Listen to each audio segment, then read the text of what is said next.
नमस्ते प्रणाम। हम किरण शर्मा, हम मंजू शर्मा अपना यूट्यूब चैनल पर सबके स्वागत करै छी। नमस्ते प्रणाम, सब दीदी भाई के प्रणाम, सब यूट्यूब फैमिली के प्रणाम, जते दाई माई चाची दीदी सुनबे सबके प्रणाम करै छी। अहाँ सब प्यारे आशीर्वाद एना दैत रहब, एना बरसबैत रहब।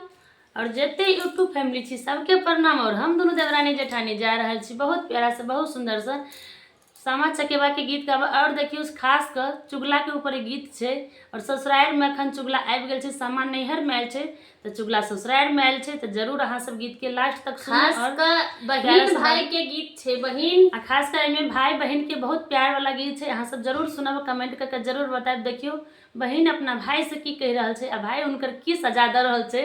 आ हुनकर जीजाजी छे, दोसर कोई छे नहीं नहीं, तो कोई दोसर छे नहीं, उनकर जीजाजी छथिन। कते चोर रहे छे से देखियो, कते मार मारे छे। उनकर बहिनो नहीं सपोर्ट करे छे, लेकिन बाद में चीने छथिन, पहले तो चीन नहीं पावे छथिन, लेकिन फिर वह खोल के भगाइए दे छथिन। अहाँ सब जरूर सुनब, कमेंट जरूर लास्ट तक गीत के सुनबे तो जरूर समझ पेबे। लेकिन भूलब नहीं कोई प्यारा सामा खेल गेली आई माँ